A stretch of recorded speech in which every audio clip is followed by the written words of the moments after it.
Hello students, आज आप लोग के सामने class 11th Hindi medium mathematics का लेक्चर 10 लेकर उपस्थित हूँ। आज के इस लेक्चर में हम जानेंगे गुणोत्तर माध्य के बारे में, जो कि आप लोगों का टॉपिक जो चल रहा है अनुक्रम एवं श्रेणी, उसमें एक टॉपिक है गुणोत्तर श्रेणी, उसका ये एक टॉपिक है गुणोत्तर माध्य।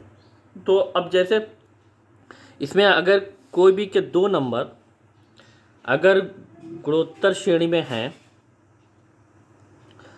अगर हम ये कहें तो उनके बीच में कोई एक नंबर ज्ञात करना जो गुणोत्तर श्रेणी में हो। मतलब जैसे ए और बी के बीच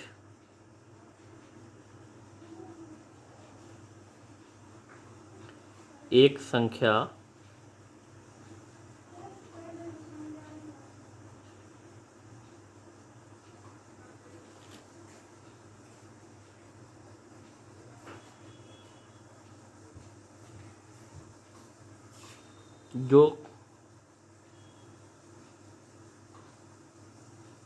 जो कि तीनों को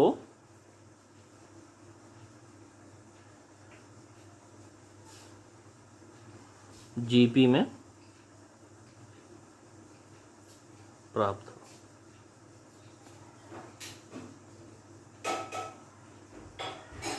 मतलब कहने का मतलब ये है कि अगर ए और बी कोई भी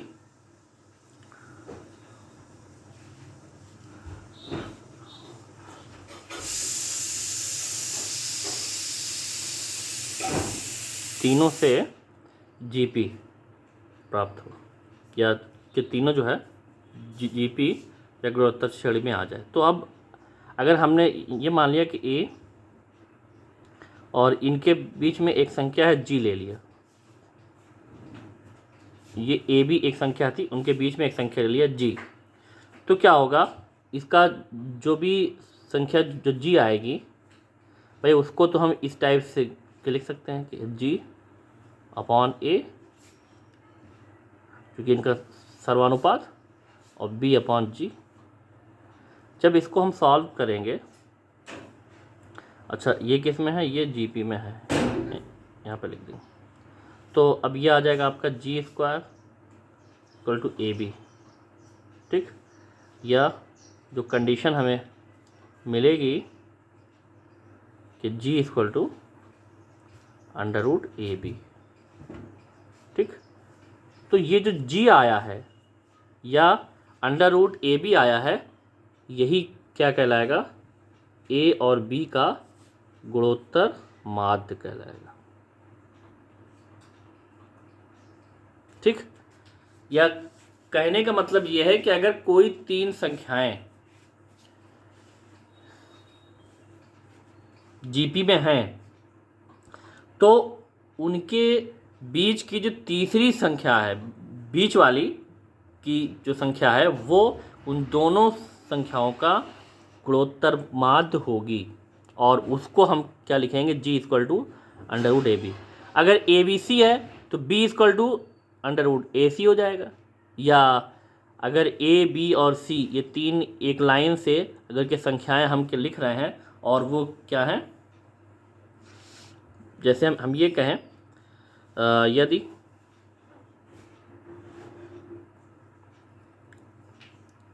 ए बी सी किस में है, गुणोत्तर श्रेणी में,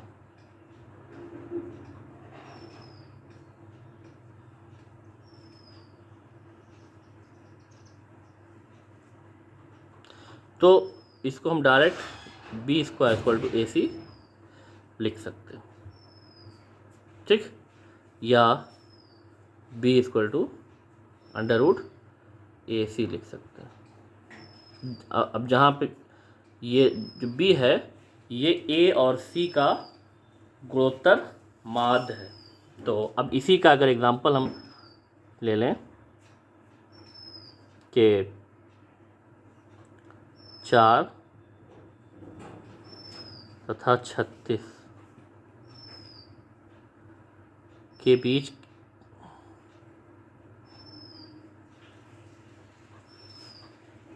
4 तथा 36 का गुणोत्तर माध्य ज्ञात करो।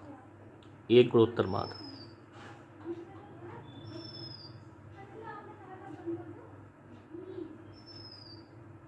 तो गुणोत्तर माध्य अगर ज्ञात होगा तो वही सिंपल सा इसमें ये है गुणोत्तर माध्य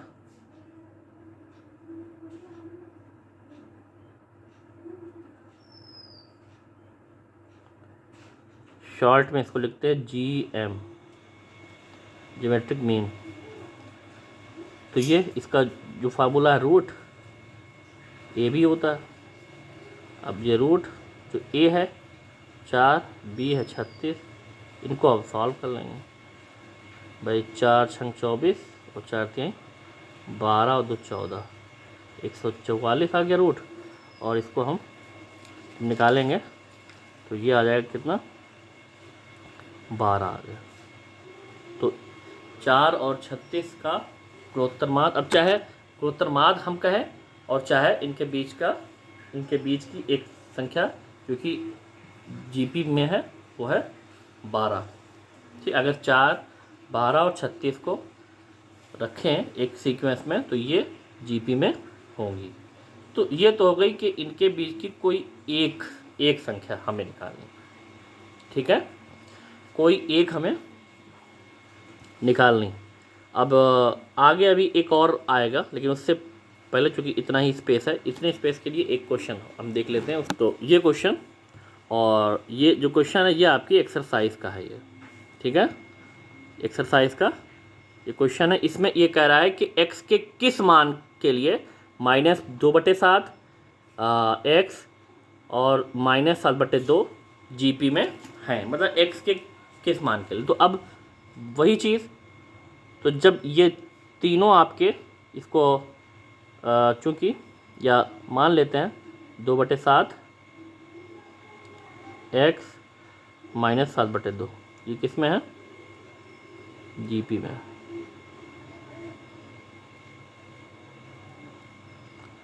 तो अगर ये जीपी में होगा तो बीच वाली जो संख्या है, अब चाहे उसका हम वर्ग करें या जो कि तो बीच वाली संख्या का वर्ग मतलब x का वर्ग किसके बराबर होगा, तो जो अलग की संख्या है उनके गुणनफल के बराबर हो जाएगा। ठीक, तो अब ये कट गया इसका, तो x स्क्वायर इक्वल टू कितना आ गया, +1 आ गया, या x इक्वल टू ±1 आ जाएगा।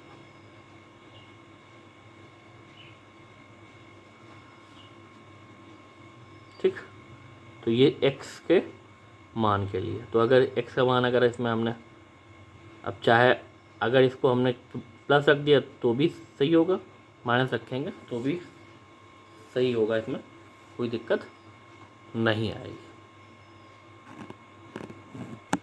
तो अब यहाँ पे हमने एक क्वेश्चन और ले लिया है। तो इस क्वेश्चन में क्या कह रहा है, इस क्वेश्चन में ये कह रहा है कि दो संख्याओं के मध्य कई गुणोत्तर माध्य ज्ञात करना। अगर कोई दो संख्याएं के दी गई हैं उनके बीच में अगर एक ज्ञात करना है तब तो √AB इसके बराबर, लेकिन अगर कई ज्ञात करना है तो उसके लिए भी क्या होगा। तो अब इसके लिए एक हमने एक एग्जांपल से इसको हम समझेंगे। एक क्वेश्चन हमने लिया है कि 27 तथा 1/81 के मध्य 6 गुणोत्तर माध्य ज्ञात कीजिए। तो इसको हम मान लेंगे, माना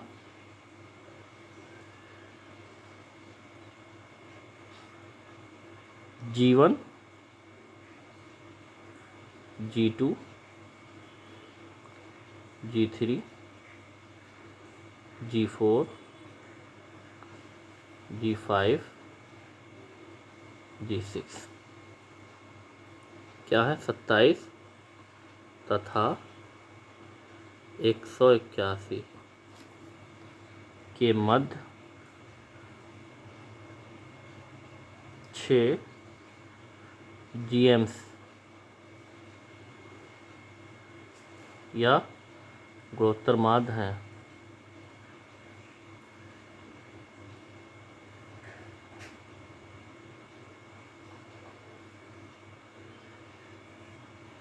ठीक, 6 गुणोत्तर माद। तो अब यहाँ पर तो इसलिए अनुक्रम, तो इनको अगर अनुक्रम में हम रखेंगे तो भाई 27 तो पहले आएगा, फिर इनके बीच में 6 संख्याएं रखी या 6 गुणोत्तर माद संख्याएं रखी हमने, तो इनको हम रख लेंगे।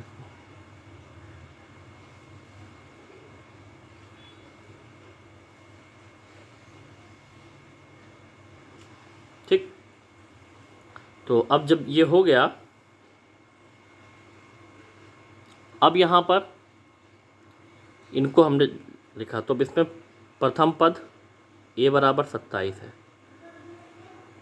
ठीक, पदों की संख्या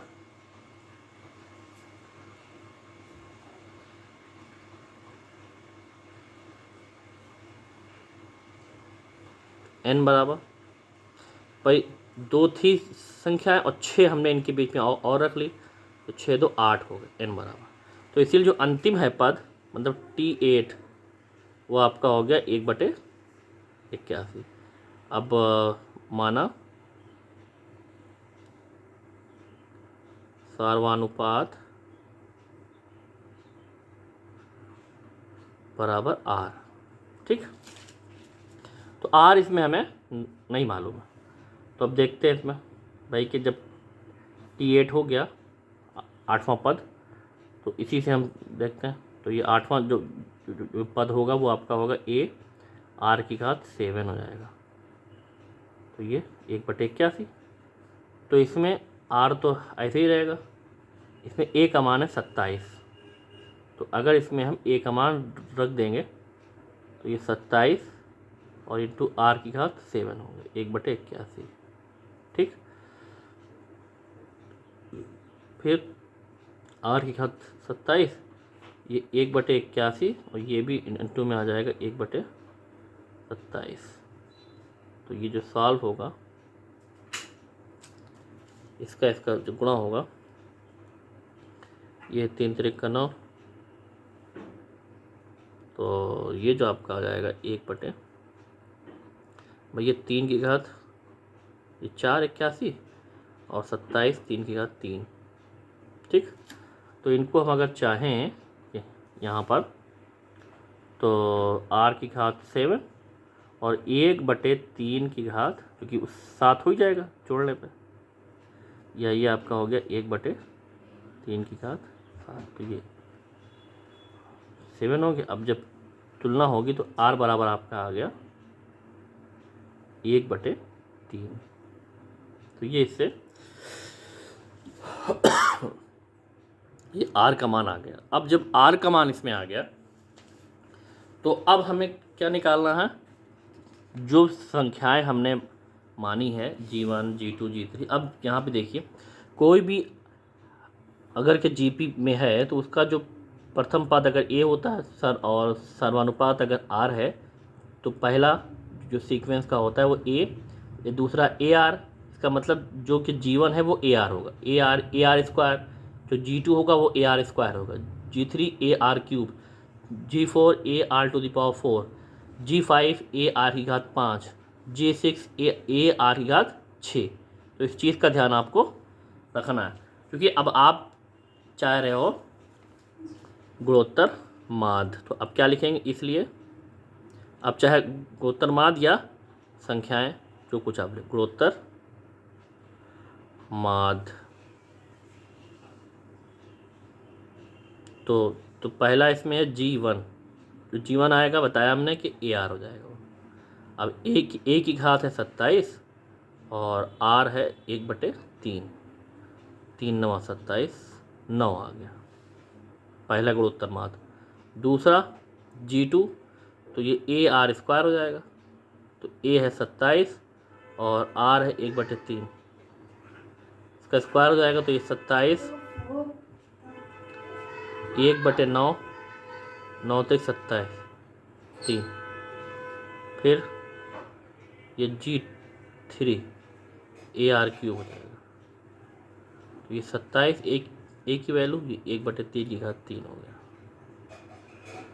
तो ये 27 1/27 1 आ गया।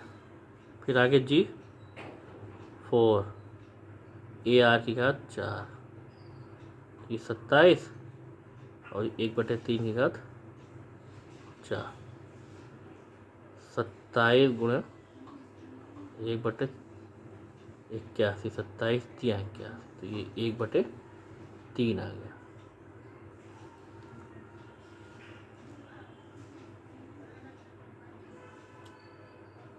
फिर G5 निकालना, AR की घात 5, तो ये 27 1/3 की घात 5, ये 27 गुणे 1/, अब 3 की घात 5 का मतलब 243। अब 27 से कटेगा, 27 9 आएगा, 1/9 हो जाएगा।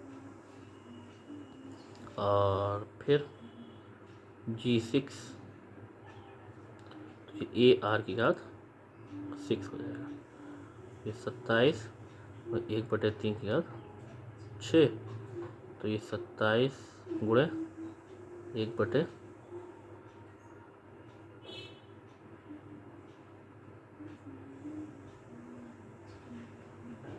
ये 729 आ जाएगा, 3 की घात 6, ये कटेगा तो ये आ जाएगा 1/27। तो ये इनकी जो गुणोत्तर मान हमें निकालना था, ये स्टार्टिंग से G1 G2 G3 G4 ये इस टाइप से ये आ गया।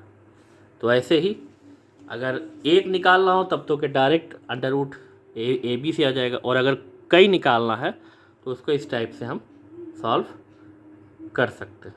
तो ये चीज़ आप लोगों की कुछ हद तक समझ में आ गई होगी।